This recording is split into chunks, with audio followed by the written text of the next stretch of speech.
The morning sun painted the wheat fields of New Seoul Colony in gold. Children ran through the streets, their laughter echoing off the simple white buildings. This was a good place to live. Safe, peaceful, far from the wars and politics of the inner galaxy. Ji-hoon Park stood on his office balcony, watching the kids walk to school.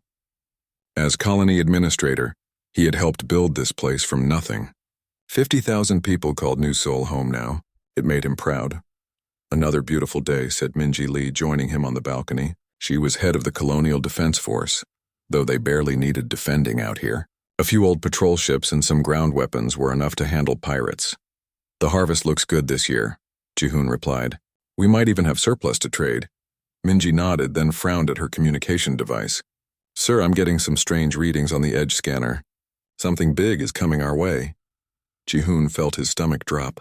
Nothing big ever came to New Seoul unless it meant trouble. "How big?" "Very big, sir. Multiple ships. Military formation." They rushed inside to the command center. The screen showed dots approaching fast from deep space. Too many dots. Too organized. This was a fleet, not traders or explorers. Hyun-woo Kim, the chief medical officer, burst through the door. "Ji-hoon, all the schools are asking what to do. The children can see the ships in the sky now." Above them, massive shapes began to block out the sun. The ships were unlike anything they had ever seen. Black metal twisted into threatening angles. Weapons that could level cities pointed down at their small colony. "Open a channel," Ji-hoon ordered. His voice stayed calm, but his hands shook. "This is Colony Administrator Ji-hoon Park of New Seoul Colony. We are a peaceful settlement under Galactic Treaty protection. Please state your intentions." The main screen flickered. A face appeared that made everyone in the room step back. Emperor Vextar the Merciless was known throughout the galaxy. His blue skin was covered in ritual scars.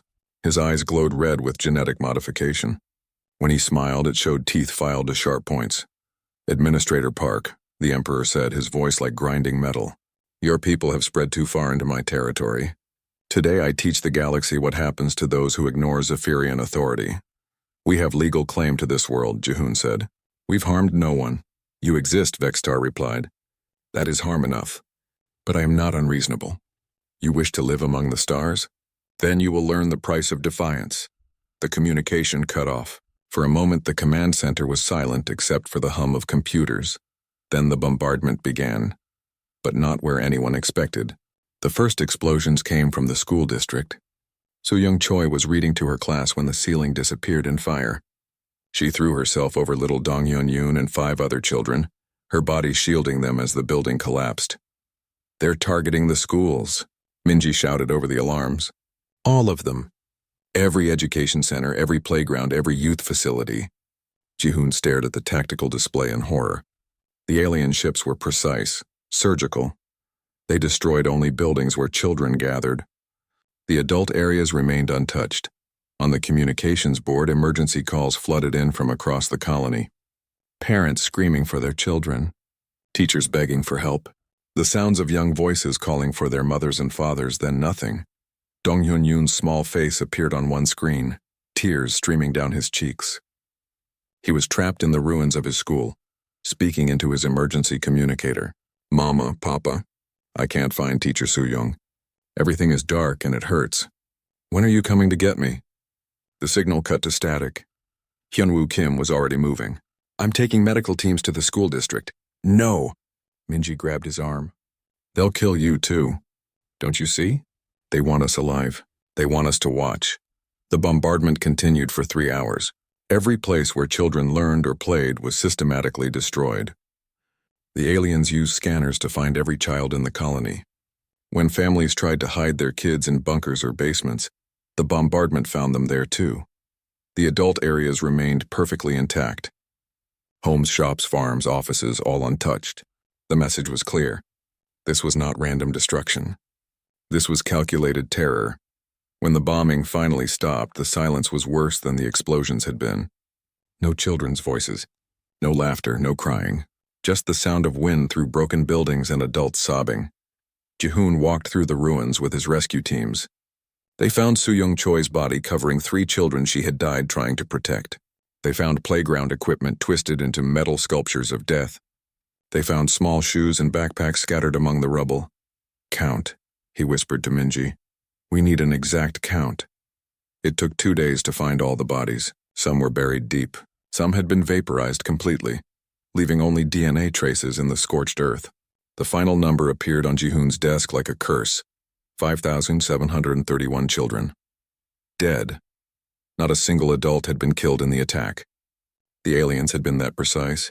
They wanted the parents to live with what they had seen. They wanted the survivors to spread word of what happened when humans defied the Zephyrian Empire. Yunwoo Kim worked without sleep, treating the wounded adults and confirming the dead. His medical reports were clinical, but his hands shook as he typed each child's name. "Why?" Minji asked, staring at the list. "Why just the children? What kind of monster does this?" Jihoon had no answer. He stood in the ruins of the central school, looking at a small crater where the playground used to be. Dong Yun-Yun's body had been found here, still clutching his communicator. "He wants to break us," Jihoon finally said. "He wants us to be so afraid that we'll never challenge Zephyrian authority again. He thinks killing our children will make us submit." "Will it work?" Minji asked. Jihoon looked around at the other survivors. They stood among the ruins like ghosts. Some stared at nothing. Others wept quietly. A few clutched toys or clothing that belonged to children who would never come home. "I don't know," he admitted. "I honestly don't know." That night the survivors gathered in the town square. It was one of the few open spaces not contaminated by death. They sat in circles, holding hands, sharing memories of the children they had lost. An old woman named Sunmi Kim stood up. She had lost 2 grandchildren in the attack. Her voice was steady when she spoke. "I remember my grandmother's stories," she said. "Stories about the old days before humans reached the stars. She said our ancestors faced monsters before. She said we survived because we remembered love even in the darkest times." Others began to speak. Parents shared stories about their children. Teachers talked about dreams and hopes that would never be fulfilled. Doctors described young patients who would never grow up, but something else was happening too. As they spoke, their grief began to change. The crushing sadness remained, but alongside it grew something harder. Something colder, something that frightened even them. "We will not forget," Jihoon said when the sharing was done. "We will never forget what was taken from us today." "Never," the survivors replied in unison. High above, Emperor Vextar's fleet prepared to leave. He had made his point. The humans would spread word of this day across the galaxy. Other species would learn what happened to those who challenged Zephyrian authority.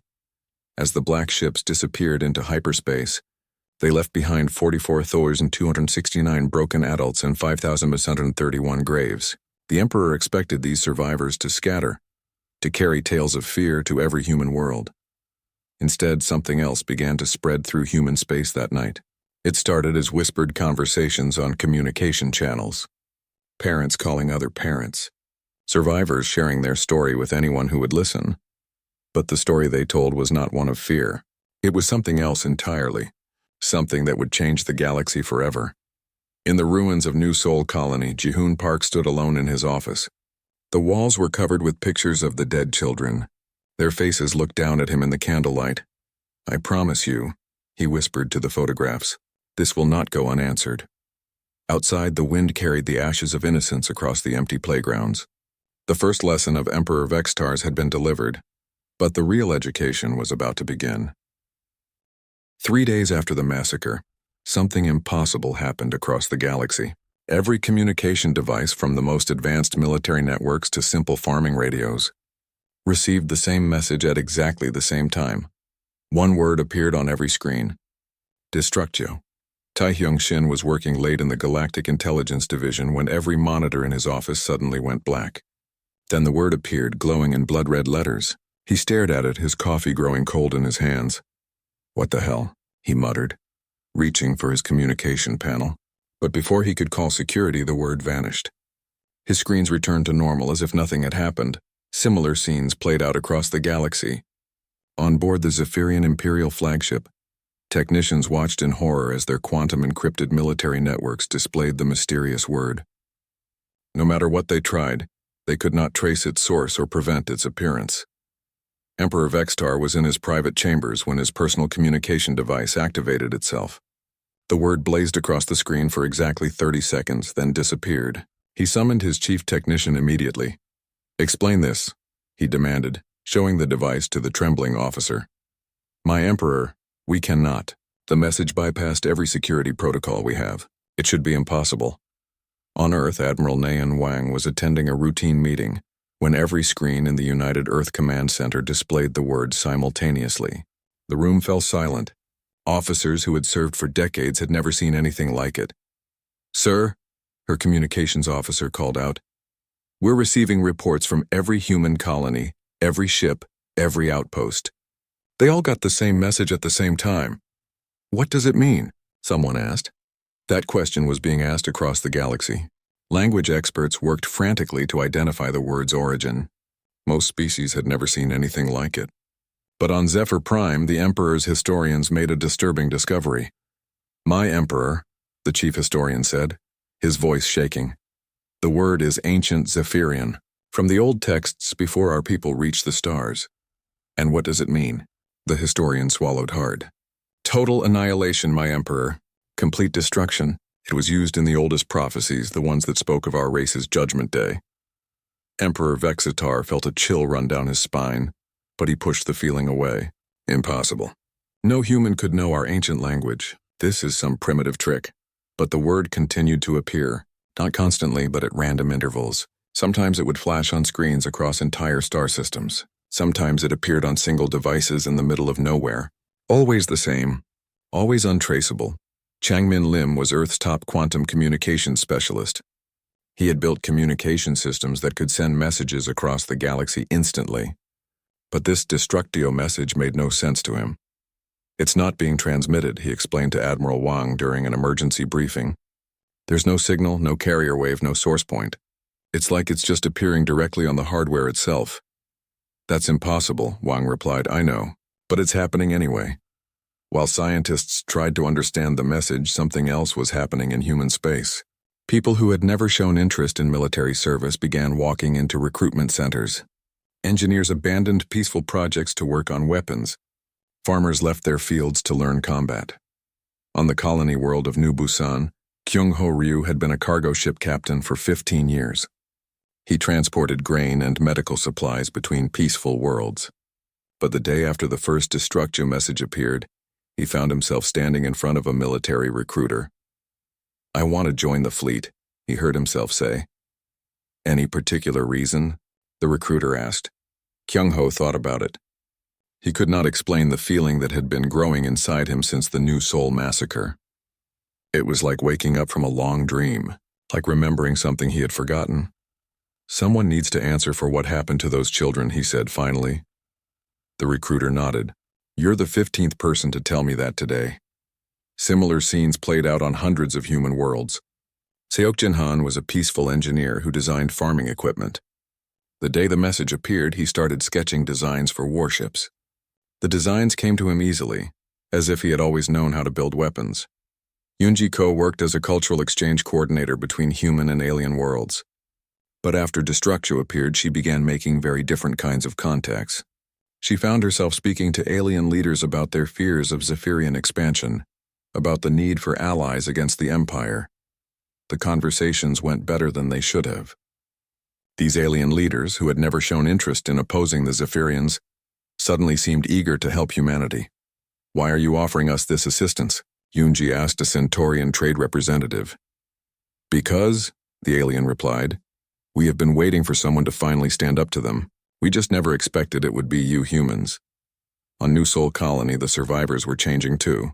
Ji-hoon Park found himself receiving communications from across human space. Offers of help, volunteers, resources, people he had never met were sending him military equipment and supplies.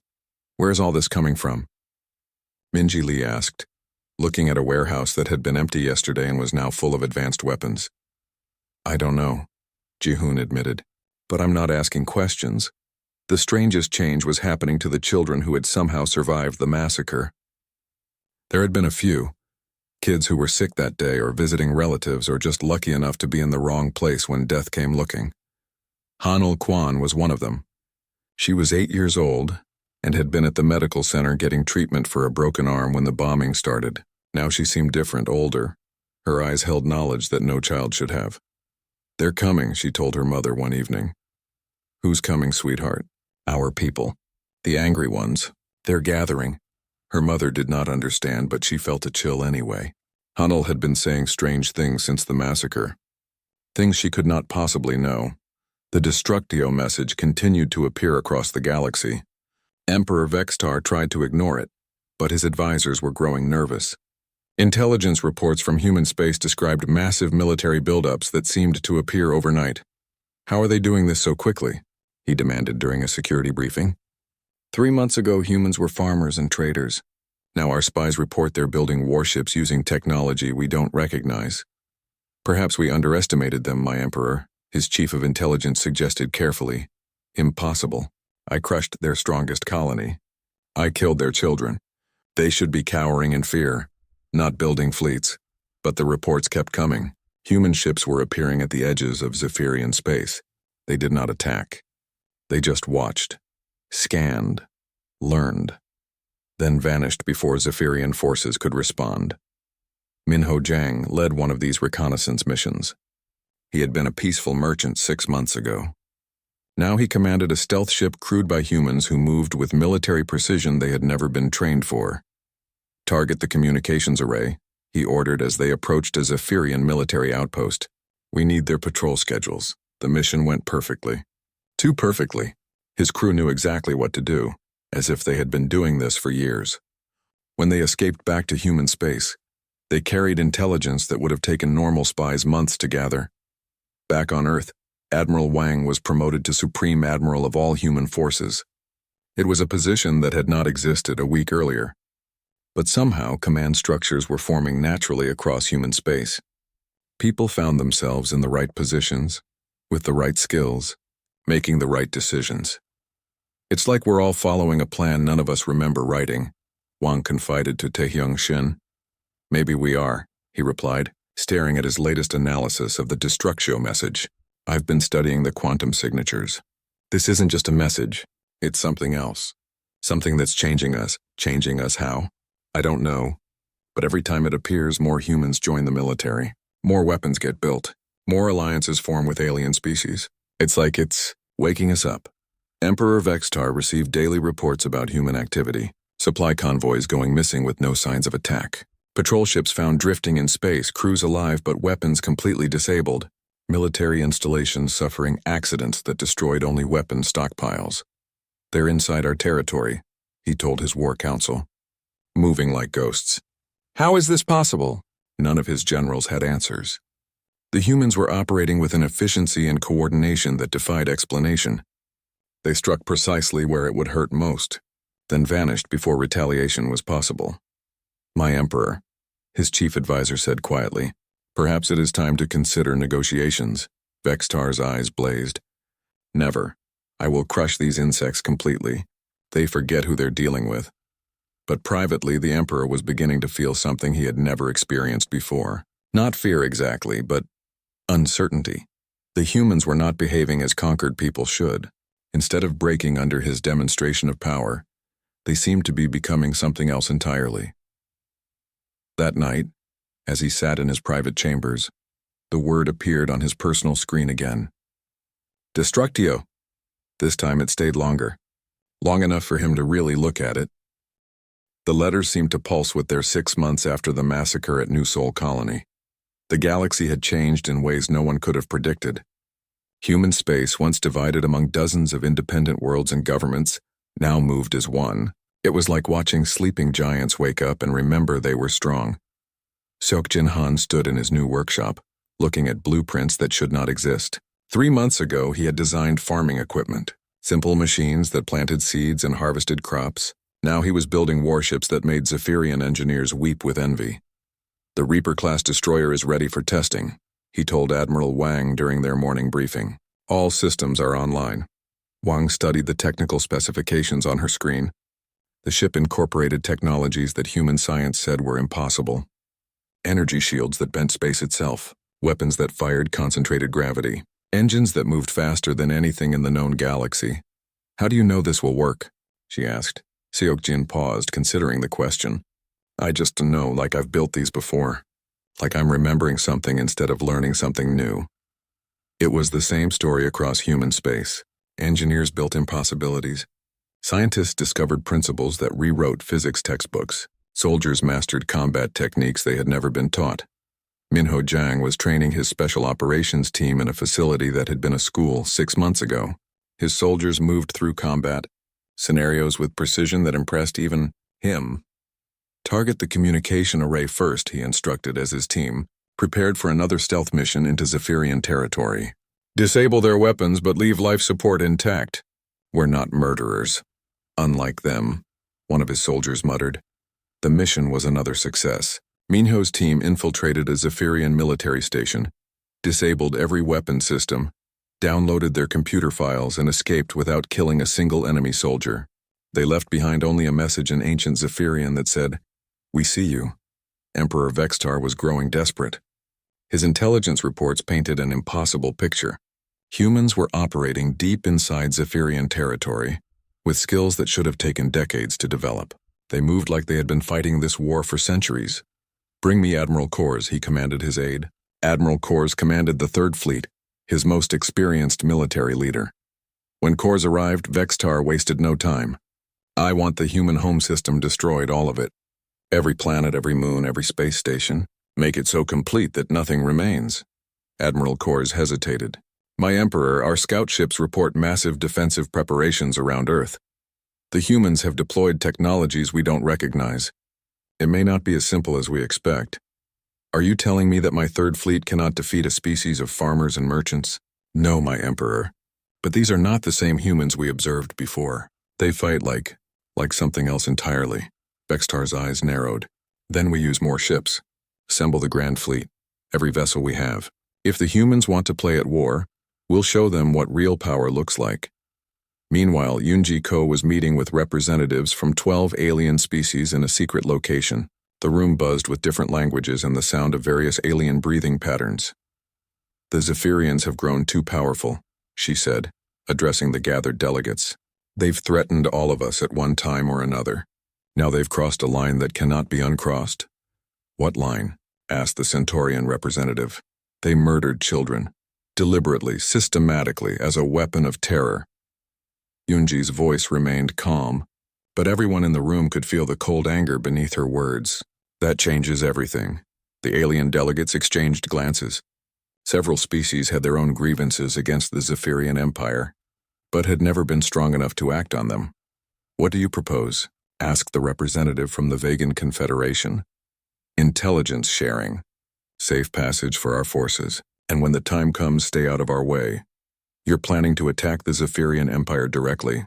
The question came from a species that had been subjugated by the Zephyrians for centuries. "That's suicide." Yunji smiled, and several aliens stepped back involuntarily. There was something predatory in that expression that had never been there before. "We'll see," she said. On New Sol Colony, the survivors were preparing for something none of them could fully explain. The ruins had been cleared away, but they were not rebuilding homes or schools. Instead, the colony had become a massive military staging area. Jihoon Park walked through rows of weapons and equipment that seemed to appear faster than could be accounted for. Supply ships arrived daily from human worlds, but they brought more than they should have been able to carry. "Where's all this coming from?" Minji Lee asked, looking at a warehouse full of power armor that definitely had not been there yesterday. "I stopped asking," Jihoon replied. "I just accept that somehow we have what we need." The strangest part was the children. The few who had survived the massacre were changing in ways that worried and amazed their parents. Hanel Kwan could predict when supply ships would arrive. Other children seemed to know things about Zephyrian military movements that they could not possibly have learned. "It's like they're connected to something," Dr. Hyunwoo Kim explained to a gathering of parents. "Their brain scans show activity in areas we don't fully understand. They're processing information at speeds that should be impossible." "Is it dangerous?" asked one worried mother. "I don't think so, but it's definitely not normal." Hanul herself seemed the most changed. She spent hours staring at the stars, sometimes speaking to people who were not there. When adults asked her about it, she would say things that made them shiver. "The sleepers are waking up," she told Jihoon one evening. "They remember now. They remember what they used to be." "What do you mean, Hanul?" The 8-year-old girl looked at him with eyes that seemed far older than her years. Humans aren't what everyone thinks they are. We forgot, but now we remember. And when we fully wake up, the galaxy will change forever. Emperor Vextar's Grand Fleet was the largest military force ever assembled in galactic history. 5,000 warships, 50 million soldiers, weapons capable of destroying entire star systems. It should have been enough to crush any resistance. But as the fleet approached human space, strange reports began reaching the Emperor. "Sir," his communications officer reported, "we're receiving surrender offers from human colonies on the Outer Rim." "Good. Accept them." "There's something odd about the offers, my Emperor. They're requesting specific terms. They want guarantees that no children will be harmed." Vextar laughed. "Tell them they're in no position to make demands." But as the Grand Fleet advanced, more reports arrived.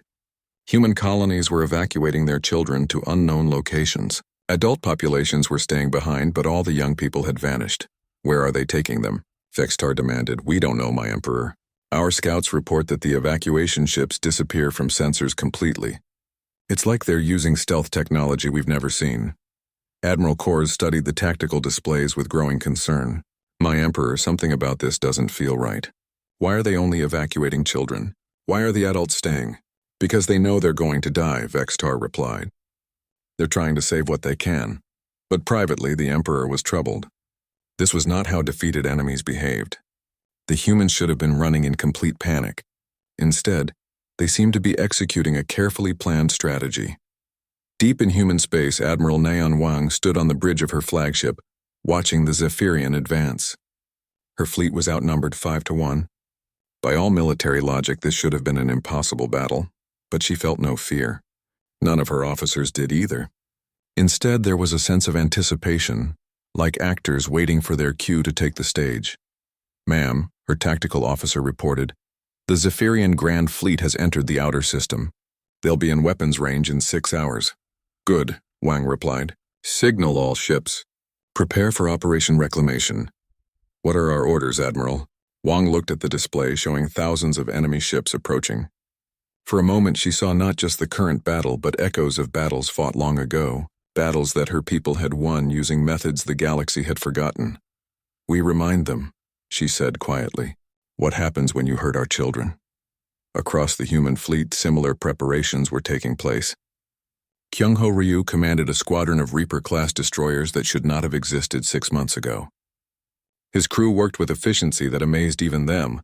"Sir," his weapons officer reported, "all systems are ready. Quantum disruptors are online. Reality anchors are deployed." "Reality anchors?" Kyung-ho frowned. "I don't remember ordering those installed." "They were there when we boarded, sir, along with the instruction manuals. It's like someone knew we would need them." Throughout the human fleet, officers were discovering equipment they did not remember installing, weapon systems they had never seen before, defensive technologies that existed in no textbook, but somehow they all knew how to use them. Emperor Vextar stood on his command bridge, watching the human fleet arrange itself for battle. They were badly outnumbered, but their formation was strange. Instead of defensive positioning, they seemed to be preparing for own light. Ancient Ze. The truth began to surface in the most unlikely place. An old library on the colony world of New Daegu, Youngji Seo, had been a xenoarchaeologist before the war, studying the remains of ancient civilizations. But like so many others, she found herself drawn to military service after New Sol Colony. Now she searched through alien ruins looking for intelligence that might help the human war effort. She was examining Zephyrian historical records captured during a raid when she found something that made her blood run cold. "This can't be right," she whispered, staring at the ancient text on her screen. The document was written in Old Zephyrian, the ceremonial language used only by their highest priests and scholars. It told of a time before the Zephyrian Empire, when another species ruled the galaxy. The rulers were called the Destructors, beings of such terrible power that they could reshape reality itself. According to the text, the Destructors had vanished millions of years ago, not through defeat but by choice. They had scattered themselves across countless worlds, hiding their true nature even from themselves. "They sleep among the stars," the ancient text read, "waiting for the call that will wake them. And when that call comes, when innocence bleeds and justice demands an answer, they will remember what they are. The galaxy will tremble, for the destructors have returned. Youngji immediately sent her findings to Earth Command. Within hours, she received orders to report to Dr. Woo-sung Bae, a physicist working on classified projects. When she arrived at his laboratory, Woo-sung was staring at quantum mathematics that hurt her eyes to look at. "Your discovery confirms what we've been observing," he said without preamble. "Human consciousness operates on quantum levels that other species cannot access. We don't just think, we influence reality through the act of thinking." "I don't understand," Youngji said. Woo-sung pulled up a holographic display showing brain scans. "These are from humans who've joined the military since New Seoul. Look at the neural activity in the quantum consciousness regions. They're operating at levels that should be impossible." The display showed bright patterns of activity in areas of the brain that most species didn't even have. When humans are unified by strong emotion, grief, rage, determination, we become capable of things that break the laws of physics. We can coordinate across impossible distances. We can understand technologies we've never seen. We can make things happen just by believing they should happen. Youngji felt a chill. "You're saying we're not really human?" "We're human," Woo-sung replied. "But human means something different than everyone thought. We're the descendants of beings who once ruled this galaxy. The massacre at New Seoul didn't just make us angry. It woke up genetic memories that have been sleeping for millions of years." To prove his point, Woo-sung showed her footage from recent human military operations. Ships moving in perfect coordination across light years of space without any communication between them. Soldiers who knew exactly where enemies would be before they arrived there. Weapons that worked by principles that should have been impossible. "It's not technology," he explained. "It's us. We're making reality work the way we think it should work." On New Seoul Colony, the surviving children were showing more dramatic changes. Hanul Kwan no longer seemed like a child at all. When she spoke, adults found themselves listening as if she were a general giving orders. "The fleet is almost ready," she announced during one of the daily briefings. "But they need to understand what they're really fighting." "What do you mean?" asked Jihoon Park. Hanul looked at him with eyes that held starlight. "Emperor Vextar thinks he's fighting farmers and traders who got lucky. He doesn't understand that he woke up the galaxy's former masters. That's why he'll lose." "Former masters?" "Humans built this galaxy," Hanul said matter-of-factly.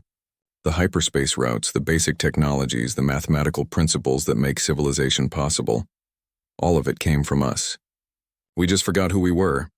Dr. Hyunwoo Kim had been monitoring the children since the massacre. His latest reports were disturbing and wonderful in equal measure. "They're not aging normally," he told the adult survivors. "Not just mentally, physically. It's like their bodies are becoming something more than human, and they seem to share a collective consciousness. When one learns something, they all know it." Across the galaxy, Emperor Vextar was discovering that his intelligence reports made no sense. Human forces were operating with coordination that defied explanation. They seemed to know his battle plans before he made them. "How are they doing this?" he demanded during an emergency war council. "My Emperor," his chief intelligence officer said carefully, "our analysis suggests they're using some form of quantum communication, but the technology required should be beyond their capabilities." "Then how do they have it?" No one had an answer. The Emperor's frustration grew as more reports arrived. A human strike force had appeared inside one of his most secure facilities, disabled all the weapons, and vanished again. They had left behind no evidence except a message. "We remember." Admiral Kors studied tactical displays that showed impossible human movements. "My Emperor, they're not fighting like any species we've encountered. Their strategies are ancient, like they're using military techniques that predate our civilization." Vextar felt a cold fear growing in his chest. The ancient Zephyrian text spoke of the destructors, being so powerful they could reshape reality. But those were myths, weren't they? On Earth, Admiral Nyan Wang was preparing for the largest space battle in galactic history. Her fleet was still outnumbered, but something had changed in the past weeks. Her officers moved with confidence that seemed supernatural. "Ma'am," her tactical officer reported, "we're receiving quantum resonance from human colonies across the galaxy. Everyone is connected to the battle network." Wang nodded. She could feel it too. A vast intelligence made up of millions of human minds all focused on the same goal. It was like being part of something immeasurably larger than herself. "Begin the activation sequence," she ordered. "Activation sequence, ma'am?" Wang paused. She had given the order without thinking, but somehow she knew it was right. The quantum consciousness field. It's time to show them what we really are. Throughout the human fleet, strange things began happening. Weapons that had been built according to impossible blueprints suddenly made perfect sense. Defensive systems activated capabilities that their own engineers didn't know they had. Ships began moving in formations that looked like ancient dances. Seokjin Han stood in the engineering section of the flagship, watching displays that showed his Reaper-class destroyers transforming. Weapon systems were reconfiguring themselves. New technologies were coming online that had never been installed. "How is this happening?" his assistant asked. "We're remembering," Seokjin replied. "We always knew how to build these things. We just forgot for a while." Emperor Vextar watched the human fleet's impossible transformation from his command bridge. Ships that should have been destroyers were growing into something that looked like living beings. Weapons were appearing that his sensors could not identify. "My Emperor," Admiral Kors said in a shaking voice. "The humans are broadcasting a message." Naeun Wang's face appeared on the main screen, but she looked different now, older, more commanding. Her eyes held depths that seemed to contain galaxies. "Emperor Vextar," she said, "you made a mistake when you murdered our children. You thought you were teaching weakness to a species of farmers. Instead, you reminded us what we used to be." The Emperor found his voice. "What are you?" "We are human," Wang replied. "But human doesn't mean what you thought it meant. We are the children of the destructors. We are the species that built this galaxy, and then chose to forget our power. You forced us to remember." Behind her, the human fleet continued its impossible transformation. Ships became something that was part technology and part living force. The space around them began to bend and twist as reality itself responded to collective human will. "This is impossible," Vextar whispered. "No," Wang said. "This is inevitable. You killed our children. Now you learn why that was the worst mistake in galactic history." On New Sol Colony, Hanal Quan stood in the ruins where her school had been. Her small body was glowing with soft light as she connected to the quantum consciousness network that now linked all of humanity. "Tell them," she said to Jihoon Park, who was broadcasting her words across the galaxy. "Tell them what happens next." Her voice, when it came, sounded like millions of voices speaking as one. "We are the children of stars and void. We are the builders of hyperspace and the shapers of worlds. We forgot ourselves for a time and lived as simple farmers and traders. But you reminded us. You hurt our children, and in doing so, you woke the galaxy's former masters. We do not seek conquest. We never did. We seek justice. And justice, Emperor Vextar, is about to be served." The space around the human fleet began to ripple. Reality itself was changing in response to their collective will. The final battle was about to begin, but it would not be the battle anyone expected. The final confrontation did not happen where anyone expected. While Emperor Vextar's grand fleet waited at the edge of human space, Admiral Naeun Wang's forces simply vanished from all sensors. They reappeared at Zephyr Prime itself. "Impossible," whispered Admiral Kors as his tactical displays showed human ships materializing around the Zephyrian homeworld. They were light years away. How did they move so fast? Emperor Vextar stood frozen on his command bridge. The human fleet had not just traveled faster than light. They had ignored the laws of physics entirely. One moment they were preparing to defend Earth. The next they surrounded the heart of his empire. "Open a channel," he commanded. Kyungho Ryu's face appeared on the screen. The former cargo captain now commanded the human fleet's lead squadron. His eyes held the same strange depth that all humans seemed to have developed. "Emperor Vextar," Kyungho said calmly, "you wish to teach humans about power. Consider this your final lesson. You cannot threaten Zephyr Prime," Vextar snarled. "This world is protected by the most advanced defensive systems in the galaxy." "Watch," Kyungho replied. The human ships did not fire weapons. They simply approached the massive orbital defense platforms that guarded Zephyr Prime. As they drew near, something impossible happened. The defense platforms began to change. Weapons designed to destroy fleets became sculptures of twisted metal. Power cores that could fuel cities for centuries became harmless light sources. Shields that could stop any attack became decorative energy patterns. "What are you doing?" Vextar demanded. "We're rewriting matter at the quantum level." Admiral Wang's voice came through the communication system. She had somehow appeared on the bridge of Vextar's own flagship. Every weapon in your empire is becoming something else. Something peaceful. Vextar spun around to face her, but she was not really there. Her image flickered like a hologram, but spoke with a voice that seemed to come from everywhere at once. This is impossible. Matter cannot be changed without massive energy expenditure. You keep saying that word, Wang replied. Impossible. But you still don't understand what you're dealing with. We don't use energy to change matter. We convince matter that it wants to be something else. Across the Zephyrian Empire, the transformation was happening simultaneously. Every warship found its weapons turning to dust. Every military installation discovered that its arsenals had become medical supplies.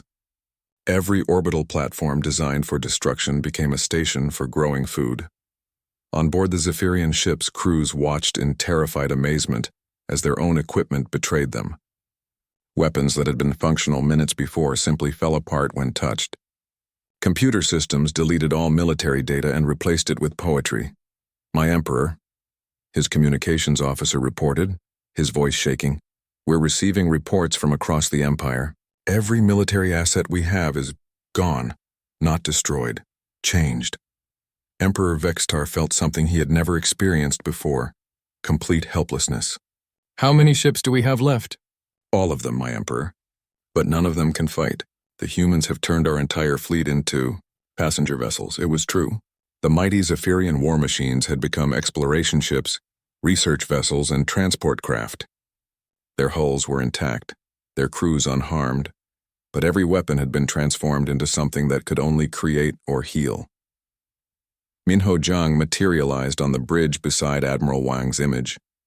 Unlike her, he seemed fully solid, as if he had simply walked through the walls. Emperor, he said respectfully, you are under arrest for the murder of 5,731 innocent children. You cannot arrest me, Vextar said, but his voice lacked its usual authority. I am the Emperor of the Zephyrian Empire. You were, Minho corrected. Now you are a war criminal awaiting judgment. As if summoned by his words, more humans began appearing on the bridge. Not through transporters or any technology Vextar recognized, but simply stepping out of empty air as if doors existed where none could be seen. Among them was Sun-Hee Park, Jihoon's daughter. She wore the uniform of a human naval captain, though she had been a civilian 6 months ago. Her eyes held the same terrible depth as the others. You wanted to send a message, she told Vextar. When you killed our children, you wanted to teach the galaxy about Zephyrian power. Well, we received your message. Now here is ours. She gestured, and the main screen activated. It showed scenes from across the Zephyrian Empire. On every world, former military personnel were distributing food and medical supplies to civilian populations. Weapons factories had become hospitals. Training centers for soldiers had become schools for children. Your empire still exists, Sun-Hee continued. Your people are unharmed, but you will never again be instruments of conquest or terror. Every Zephyrian world will now serve life instead of death. Vextar found his voice. You're changing our entire civilization? Yes, said a new voice. Hanil Kwan stepped onto the bridge, no longer the 8-year-old girl who had hidden during the massacre. She looked older now, her small body radiating a power that made reality bend around her. Your people will learn what it means to build instead of destroy, to heal instead of hurt, to protect children instead of murdering them. And if we refuse? Vextar asked. Hanil smiled, and it was not a child's smile anymore. You can't refuse. We've already changed you at the quantum level.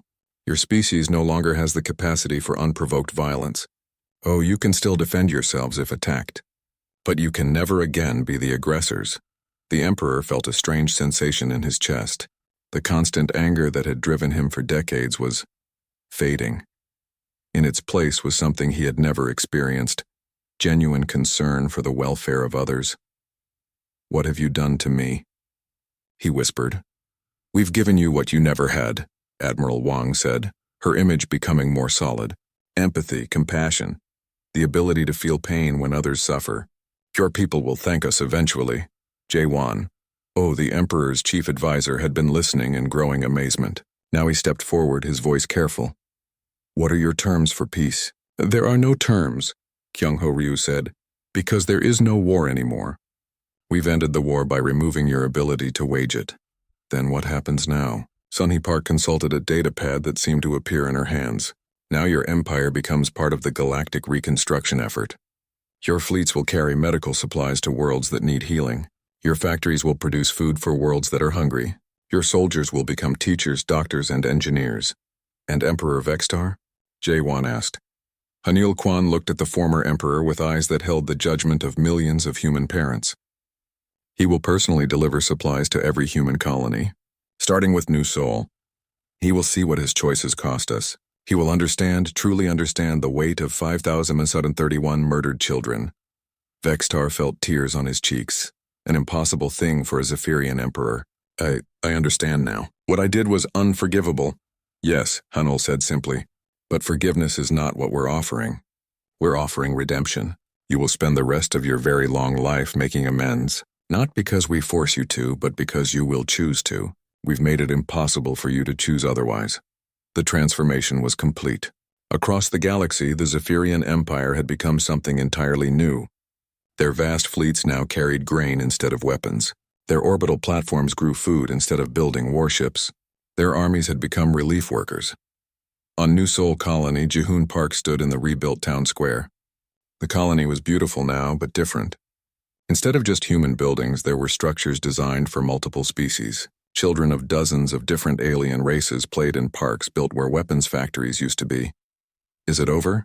Minji Lee asked, joining him. The war? Yes, but something bigger is just beginning, she nodded. Around them, human children played with young Zephyrians, Centaurians, and members of species that had been enemies just months before. The former emperor's children were among them, learning cooperation instead of conquest. Emperor Vextar himself was unloading supply crates from a transport ship. His royal robes had been replaced by work clothes. His crown had become a simple cap to keep the sun out of his eyes.